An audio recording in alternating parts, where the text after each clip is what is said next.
Hello everyone, and welcome to Season 2 of the CGC Draft League. You can call me Jack or Cosmos, and I will be returning as coach of the Wyndon Dragapults.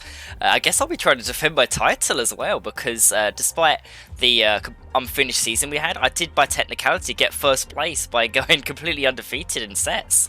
8-0 record, 16-0 in the battles. I still cannot believe I managed to pull that one off, so yeah, we'll have to see if we can do that a second time round, but I highly doubt it. Only time will tell, of course. We've got many talented coaches, both old and new, in this season, so yeah, bring it on. I'm excited to get into this. This will be my draft analysis video, of course, so I'll be going over the picks that we have for the season, general thought process on why I chose what I did, and maybe more on some of the picks that I was unable to get, because this draft was tough. Like, I remember last year, I didn't really get sniped too much, but this time round, there were so many picks that I had my eyes on. I just couldn't get to them before others did, so yeah, we'll be using the same logo, of course. Paint Seagull, who designed it, did such an incredible job. I don't see myself ever, looking into anything else other than this. It's just so beautiful. So yes, the Snake Draft order. So we got 6th place this time around, which is quite funny really, because last year we got 5th place when there were 12 coaches. So 6th place in a roster of 14, it feels like a very similar placement, so you would think I'd have a general idea of what to expect in terms of maybe like the pacing of the draft and all that, but yeah, like I say, I did not get quite everything that I was aiming for immediately, but I'm still content with the draft, so yeah, let's get into this. So the first pick, there were 3 mons that I had my eyes on as the number 1 picks, and that was Roaring Moon, Goldengo, and Annihilate. So to no surprise, Roaring Moon was scooped up way before I could get there. I say way before, it was only a few picks, it's the start of the draft, but yeah, Kamihada of the Peachy Pikachu managed to get the Roaring Moon, so big sad, but it's okay, because we had 2 other picks that we wanted. So of the 2 remaining ghosts I was interested in, I decided to go on Goldengo in the end. The main reason for this is, as an all-around mon, just the typing, the stats, and the ability are just absolutely insane. The amount of resistances that Ghost still has as a combination is just crazy, to be honest. It's got very good bulk overall, crazy high special attack, and definitely a manageable speed stat, so you can really kind of just run this thing however you like every week, like it's got a bunch of different coverage options other than the obvious busted make it rain, might I say. Like, that is such a strong move to have in draft. Like, my opponents are going to have to make sure that Goldengo cannot just run through them very quickly. So yeah, it just seems like a very powerful start to have. Good as Gold is an ability as well, just complete status immunity. It's a very unique ability, but also just very potent. I just feel like it's going to be a very much a no-nonsense kind of ability, which might be nice to have in draft for any strats that may come my way, of course. So yeah, pretty happy with Goldengo. So the second pick, funnily enough, Annihilate was still around when it got back to us. I didn't expect it to be, but it was, and I thought, you know what? I want to use Annihilate, so I went with it. Double Ghost, baby, let's go. So the thing with Annihilate is it has a base 110 HP stat and access to Final Gambit. And that is only one of the things it can do, along with the crazy good just bulk overall, decent attack, great speed, incredible typing. Like, fighting a ghost offensively is amazing. Great abilities. Like, this thing is a monster. I could not pass this up when it got back to us, so yeah, I mean, even though it's the double ghost, like, it's not like they share too much in weaknesses, Goldengo and Annihilate. They bounce off each other fairly nicely. In terms of like overall synergy, I wouldn't say there's like an immediate thing that jumps out with these 2, but that's okay, because it's only the second mon I was getting in the draft. We had 8 other mons to still get, so we just have to work on that, with the rest of the team to make sure that everything synergizes nicely. So yeah, very happy I managed to scoop this up. I think this is going to be a massive threat, and oh, that Final Gambit, man. Very scary for anyone that goes up against it. So when it came to round 3, so I was noticing that we really want a good Tailwind user, and I was considering Volcarona for the second round, but Kamihada once again was able to scoop up the Volcarona before we could get to it in round 3. It was another A tier, so I wasn't like completely sold on that idea. I wasn't sure if I wanted to go that top heavy early on, But yeah, in terms of like the round 2, I was considering that. And one of the main selling points of it was because of the roll compression it has. Just incredible stats and a good offensive stat as well. 135 special attack, I believe. It's got Rage Powder, it's got Tailwind, just lots of good tools overall. It's a very solid one that you can run differently each week, and utility is definitely the name of the game in this in Draft League sometimes. But the issue I decided that of trying to draw Volcarona as a Tailwind user is I feel like it's someone that wants to do so many other things, you know, like it's not always going to be able to run Tailwind. So I wanted to make sure I pick up one that has a very dedicated Tailwind user, and that is Wyndon. So the thing with Wyndon is we really want, with Annihilate and Gholdengo, they've got great offense and bulk, but they really appreciate some speed control to do what they want to do. So getting a reliable Tailwind user was definitely in the top of my priority list. And I'll be completely honest, there weren't many good Tailwind users left already by round 3 at this point, other than maybe going top heavy with the A tier. Like I didn't want to go for Talonflame or Murkrow when they cost so much, you know. I think there was like a Braviary and Flamigo in C tier that seemed alright as well, but overall I just feel like Wyndon just made too much sense for the team. So we've got, the 123 base speed is excellent, to just get a Tailwind off very quickly. And it also has Boom Burst, which is kind of interesting considering the double ghost we've got. And other than that, really, Frisk is busted in draft. Like this will be a closed sheet format, of course. Kind of defeat the point of draft if you're not doing closed sheets. So yeah, being able to get the information on items every week allows you just to meet. It may reduce some of the surprise factor that I have to deal with in draft, and I think that's going to be an incredibly powerful tool. So yeah, I'm very happy with the Wyndon pick for sure.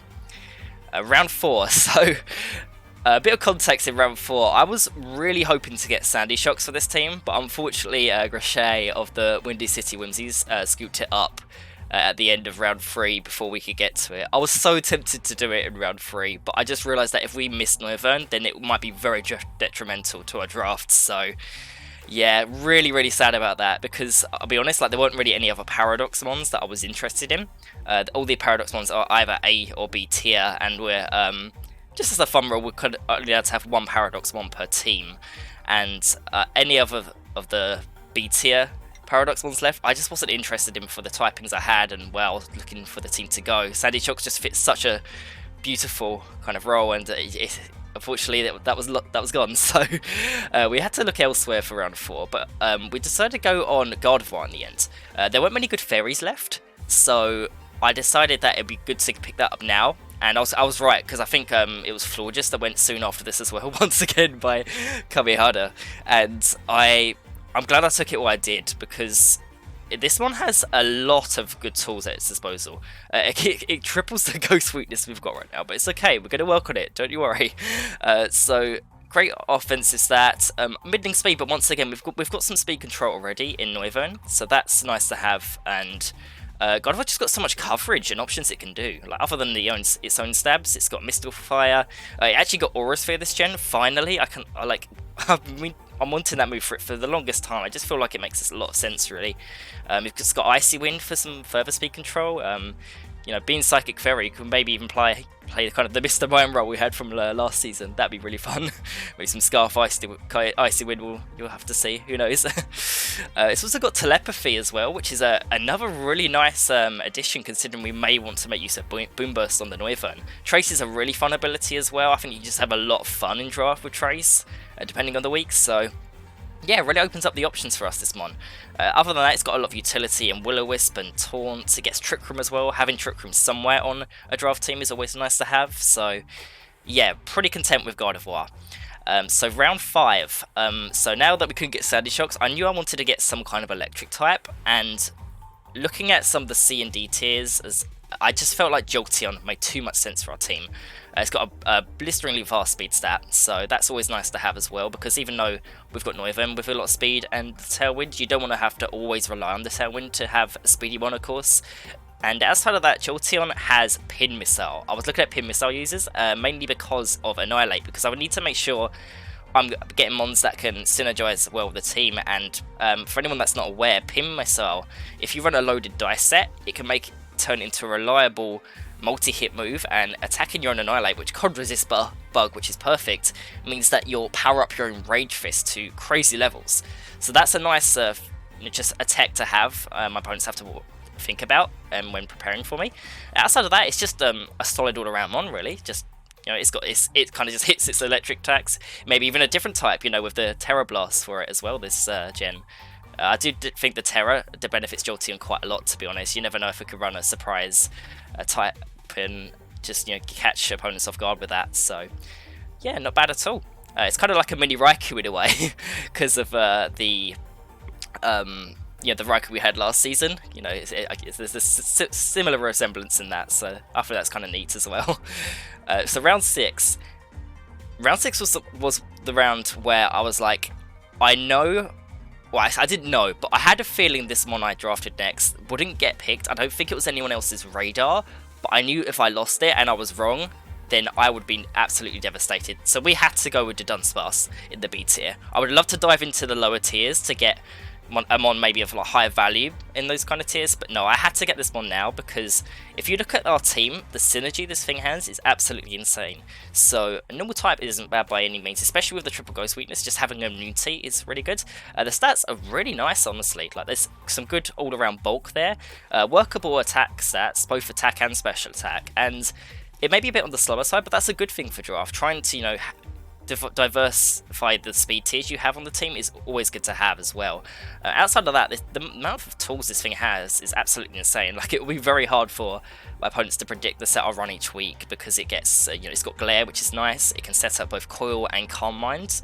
We got a Body Slam with the Serene Grace, which is really nice. Another thing, of course, is the Rattled. The Rattled is excellent for that Pin Missile strategy, if that's what I'm going for, because Rattled boosts your speed every time you get hit by a Bug Ghost or Dark move. So being able to boost the speed to crazy levels is a very powerful tool. It also gets Boom Burst as well. And if you look at our draft right now, we've got 2 Ghosts and 2 Mons that can run Telepathy. So overall, the synergy was just there. And if I missed out on this, I would have been very, very sad because Dunsparce, as much as I love it, it doesn't get Boom Burst. It's just very much subpar compared to this thing. So very happy with the evolution we got for it this gen. Very cool, very cool. So round 7, this was a tough one really, but I decided on Avalugg. So as a C tier, it's got crazy good defense. It kind of reminds you of the Steelix we were running last year, in that it just, if you've worried about a physical mon, then you just send in your physical wall really.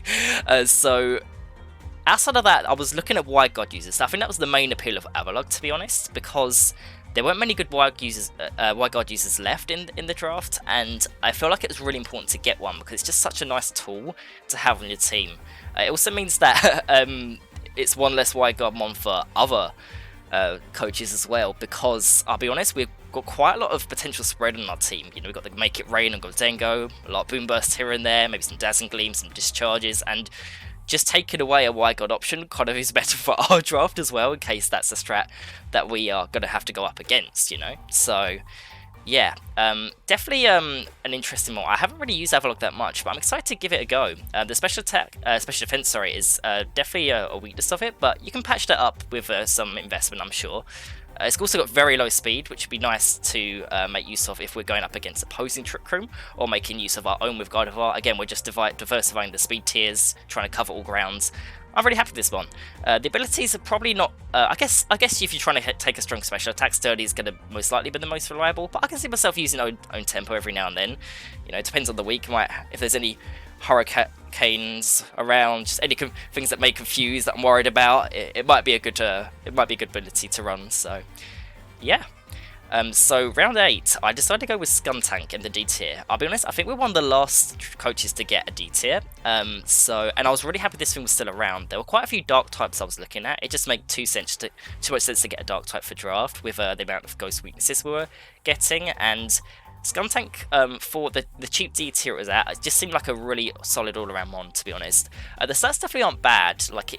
It's kind of deceptively bulky, I feel, because it's got a good HP stat. The defense is a bit on the weaker side, but with a bit of investment, I think you can chunk up the Skuntank, so to say. It's also got some priority moves, which we're kind of lacking on the team at the moment, with Sucker Punch. It also gets Faint, which is really nice. It's got some other interesting moves like Acid Spray. I believe it gets Haze. It's really interesting mon, to be honest. It's got just Poison Dark is a very good defensive typing, and even though we've got some more bulk in the Dunsparce, Physical, and Avalugg, I just feel like we're kind of lacking some overall bulk in that kind of the with some of the frailer options like God of War and Jolteon on the team. So having the Aftermath as well is great for contact moves, as most contact moves are physical, and again with like the more physically frail mons like the God of War and Jolteon, maybe we can switch in Skuntank and get a nice chunk of damage if our Skuntank gets KO'd, stuff like that. So yeah, very interesting mon. I was interested in getting Houndoom possibly, because Houndoom also gets beat up, but it is also a C tier, but unfortunately I think Jugs of the Toronto Tinkerton was able to get Houndoom before we could get there. So the reason I was eyeing beat up is again because of Annihilate, just like the Mousehold Annihilate stuff you see in good old VGC, it would have been nice to get another multi-hit move that you can synergize with that, but that's okay, I'm happy with the Skuntank overall. Round 9, we decided to go with Knuckle Stack. I'm really excited about this one because it's essentially mini Garganackle. Like, you may not get freedom on the item, because if you really want some decent bulk, you're pretty much forced to run Eviolite, but that's okay. For a D tier, you get a mini Garganackle with Eviolite. That's amazing with me. It's probably not going to have too much variety in the sets you run. Like, I'll be completely honest, like, it's a Soul Cure bot. You could run the Iron Defense Body Press stuff, Recover and Protect, maybe a few other cute things here and there, but like, what else do you need really? It may not get Wide Guard, but outside of that, this thing's very similar. I checked calcs with a Garganackle and an Eviolite Knuckle Stack, and it honestly takes very similar damage. It also gets Purifying Soul, which I think is a really great addition to our team because of all the ghost weaknesses we have. So now we've got a Dark type, a Normal type, and the only mon, or the species line in the game that resists ghosts in some form. So outside of its the typings, of course. So yeah, that's really cool. I don't really see myself using Sturdy, but Clear Body can make use here and there as well. So yeah, really happy with this pick. I think it adds a nice defensive layer in the back of our team that we may be kind of lacking in certain other places. So yeah, the reason I went with Knuckle Stack in round 9 over maybe something like round 10 is just because there were so many coaches left to pick D tiers as well. While C tier, there wasn't that many players that could pick C tiers left, so I decided to keep that one to last, as there were still a few mons in C tier that I had my eyes on. The main ones were Low Kicks and Venomoth, and when it came round to our turn, both were still available. Now, I'll be honest, my heart really was in Low Kicks, but my head went with Venomoth in the end.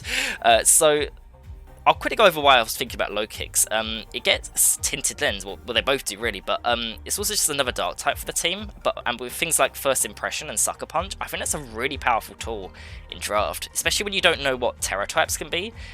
Basically be able to click First Impression into any mon that may Terrestrialize and hit it for neutral damage, because it doesn't matter if you resist bug, like, I'm going to hit you for pretty hard damage, and that seems just like a really nice tool to have.